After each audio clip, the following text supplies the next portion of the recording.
नमस्कार दोस्तों, कैसे हैं आप सभी। दोस्तों आज मैं आपको बताने वाला हूं कि कैसे जो है अपना सिविल स्कोर खराब किए बिना आप सेटलमेंट करा सकते हैं। आप ही में से ही काफी सारे लोगों को ये डाउट होता है कि सर मैं कैसे सेटलमेंट कराऊं ताकि जो है फ्यूचर में मेरे को लोन लेने में कोई प्रॉब्लम ना हो, मेरा क्रेडिट स्कोर कम भी हो लेकिन जो है वो इम्प्रूव जल्दी हो जाए। तो आज मैं आपको बताने वाला हूं कि कैसे जो है आप सेटलमेंट करा सकते हैं जिससे आपका क्रेडिट स्कोर भी कम नहीं होगा और साथ ही साथ अगर कम हो भी जाता है तो कैसे जो है नेक्स्ट टाइम जब आप अपना क्रेडिट स्कोर चेक करेंगे तो कैसे इंप्रूव हुआ वो आपको दिखेगा। देखिए दोस्तों, जब भी हम एक सेटलमेंट कराते हैं तो हम ये सोचते हैं कि इससे पीछा छूट जाए, उसके बाद जो है मैं कभी कोई लोन या क्रेडिट कार्ड नहीं लूंगा। आप में से ही काफी सारे लोग ऐसे आते हैं मेरे पास जो इंस्टाग्राम पे मैसेज करते हैं, सर बस ये सेटलमेंट हो जाए उसके बाद मैं कभी भी कोई लोन नहीं लूंगा, ये पर्सनल लोन सेटलमेंट हो जाए उसके बाद मैं कभी कोई लोन या क्रेडिट कार्ड वगैरह नहीं लूंगा। देखिए दोस्तों, अगर आप एक सेटलमेंट करा रहे हैं, आपने एक ही क्रेडिट कार्ड अपने लाइफ में आज तक लिया है और जिसका आप सेटलमेंट करा रहे हैं और आसपास आपके कोई भी आपने लोन लिया ही नहीं है, मतलब फिलहाल जो है सिर्फ एक क्रेडिट कार्ड था आपके पास और उसका भी आपने सेटलमेंट करा लिया, तो देखिए सिनेरियो क्या है। फर्स्ट सिनेरियो जहां पर आपके पास कोई लोन नहीं है, एक क्रेडिट कार्ड है या आप मान के चलिए आपके पास एक ही पर्सनल लोन है और आप पेमेंट नहीं करते हैं, आपने जो है सेटलमेंट करा लिया। सेटलमेंट कराने के बाद क्या होता है कि आप जानते हैं कि उस केस में आपका क्रेडिट स्कोर खराब हो जाता है, आपके क्रेडिट रिपोर्ट पे एंट्री आ जाती है, या तो राइट ऑफ की एंट्री आ जाएगी या सूट फाइल की एंट्री आ जाएगी या विल डिफॉल्ट की एंट्री आ जाती है, जिससे फ्यूचर में आपको लोन लेने में आपको भी पता है कि बाद में मेरे को लोन नहीं मिलेगा क्योंकि मेरा क्रेडिट स्कोर खराब हो चुका है। तो इसको जो है कैसे ठीक किया जाए। देखिए दोस्तों, अगर आपके पास 2-3 लोन है तो अगर आप एक का पेमेंट नहीं कर रहे हैं बाकी 2 का पेमेंट कर रहे हैं, या आपने एक का पेमेंट तो कर रहे हैं बाकी 2 का पेमेंट आप टाइमली नहीं कर पा रहे, या बर्डन ज्यादा हो पा रहा है, आपको भी पता है कि मैं सिर्फ एक लोन की ईएमआई पे कर सकता हूं, बाकी 2 आप पे करना चाहते हैं लेकिन नहीं हो पा रहा है, मतलब पेमेंट जो है इकट्ठा नहीं हो पा रही, ईएमआई नहीं जा पा रही है, तो आप ये सोचते हैं कि 2 का जो है सेटलमेंट हो जाए। तो अगर इस तरीके का सिनेरियो है आपके पास कि जहां पर आपके पास मल्टीपल लोन्स है और आप एक का पेमेंट कर पा रहे हैं बाकी 2 का पेमेंट अगर आप नहीं कर पा रहे हैं, तो फ्यूचर में अगर आप सेटलमेंट भी करवा लेते हैं तो आपका क्रेडिट स्कोर उस टाइम तो गिर जाएगा लेकिन 6 महीने बाद या साल भर बाद जो है वो आपका खुद ही इंप्रूव होते हुए दिखेगा। क्यों? क्योंकि जिसका आप टाइमली पेमेंट कर रहे थे वो आपका क्रेडिट स्कोर संभाल लेगा।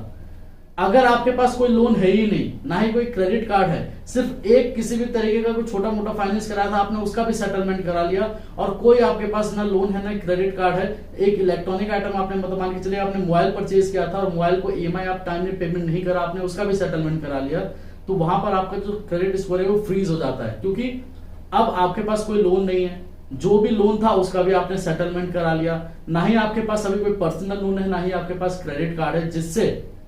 जो आप जिसका पेमेंट आप टाइमली कर रहे थे वो भी कम से कम आपके क्रेडिट रिपोर्ट पे अपडेट देता रहता है, सिविल ब्यूरो पे अपडेट देता रहता है कि हाँ इस कस्टमर का ये टाइमली पेमेंट आ रहा है। भले ही आपने पास में कोई सेटलमेंट करा रखा हो, जैसे आपने एग्जांपल के तौर पे आपके पास 2 बैंक के क्रेडिट कार्ड है और आप एक का सेटलमेंट कराते हैं और एक का टाइमली आप पेमेंट करते जा रहे हैं,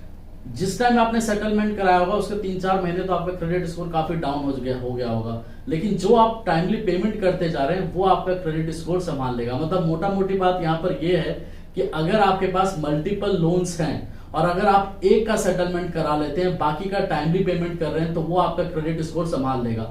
अब जहां तक रही बात फ्रीज जो हो जाएगा, जैसे एक क्रेडिट कार्ड है और कोई लोन नहीं है, तो उस केस में आपको अगर लग रहा है कि मैं ये सेटलमेंट कराने जा रहा हूं और मेरे पास अभी फिलहाल कोई लोन नहीं है या मेरे को कोई अभी लोन देगा भी नहीं क्योंकि मैं टाइमली पेमेंट अपने क्रेडिट कार्ड का नहीं कर रहा हूं, मेरा क्रेडिट स्कोर डाउन हो चुका है, तो जितने जल्दी हो सके या तो आप एफडी अगेंस्ट क्रेडिट कार्ड ले लीजिए या आप गोल्ड लोन ले लीजिए। इससे क्या होगा कि मान के चलिए आप अपने क्रेडिट कार्ड का सेटलमेंट भी करा लेते हैं तो जो गोल्ड लोन है आपके पास या जो आपके पास एफडी अगेंस्ट क्रेडिट कार्ड है, अगर आप उसका पेमेंट करते जाते हैं तो फ्यूचर में लोन लेने के चांसेस बहुत ज्यादा हो जाएंगे। आज आप ये सोच रहे हैं कि बस ये सेटलमेंट हो जाए, मेरे को फ्यूचर में कभी भी जरूरत नहीं पड़ेगी लोन की, तो ऐसा नहीं है, जरूरत पड़ जाती है कभी ना कभी। तो देखिए आप मान के चलिए कि आज आपने आपका अकाउंट जो है फ्रीज हो गया, मतलब आपका सिविल स्कोर या क्रेडिट स्कोर कह लीजिए वो फ्रीज है, आपके पास कोई लोन है ही नहीं, तो उस केस में क्या होगा, जब आगे आने वाले 2 साल के बाद या 3 साल के बाद आपको लोन की रिक्वायरमेंट होगी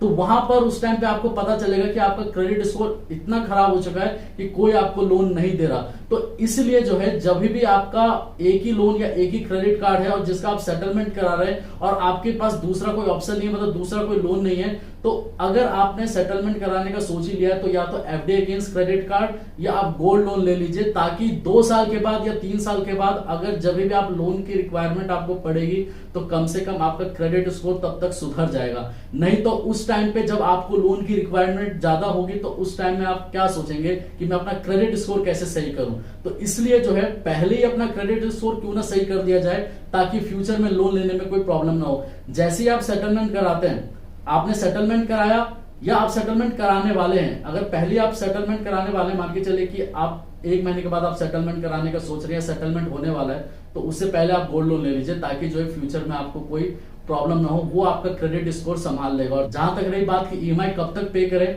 जैसे गोल्ड लोन ले लिया, एफडी अगेंस्ट क्रेडिट कार्ड ले लिया, तो अगर आपने गोल्ड लोन लिया है तो कम से कम साल भर जो है 1 साल तक आप उसका टाइमली पेमेंट कीजिए। 20,000 का गोल्ड लोन ले लीजिए या 30,000 रुपए का ले लीजिए, जितने आपके पास गोल्ड है उसके हिसाब से आप ले लीजिए, कोई इसमें ऐसा फिक्स नहीं है कि इतने का लेना है, आप ले लीजिए। उसके बाद आप उसका टाइमली पेमेंट करेंगे तो आपका क्रेडिट स्कोर सुधर जाएगा। तो इससे क्या पता चलता है कि अगर आप सेटलमेंट करा भी लेते हैं तो फ्यूचर में कोई प्रॉब्लम नहीं होगी, आपका क्रेडिट स्कोर भी सुधर जाएगा। और ऐसा नहीं है कि आपका अकाउंट फ्रीज रहेगा, मतलब सिविल स्कोर आपको फ्रीज नहीं रहेगा। अगर आप कोई मल्टीपल लोन या कोई क्रेडिट कार्ड वगैरह ले लेते हैं, एफडी अगेंस्ट क्रेडिट कार्ड ले लेते हैं, तो फ्यूचर में आप ही को परेशानी नहीं होगी। अगर ऐसा नहीं करते आप तो फ्यूचर में आप 2 साल बाद या 3 साल बाद या 4 साल बाद कभी भी लोन की रिक्वायरमेंट पड़ेगी तो उस टाइम पे आप ये वीडियो देख रहे होंगे कि क्रेडिट स्कोर कैसे सुधारे। तो उसको आगे आने वाले 4 साल के बाद आप क्रेडिट स्कोर सुधारने का सोच रहे हैं, तो क्यों ना उसी टाइम कर दिया जाए जब आप सेटलमेंट करा रहे हैं, तब आप गोल्ड लोन या एफडी अगेंस्ट क्रेडिट कार्ड ले लो, ताकि जो है आपका क्रेडिट स्कोर सुधर सके फ्यूचर में।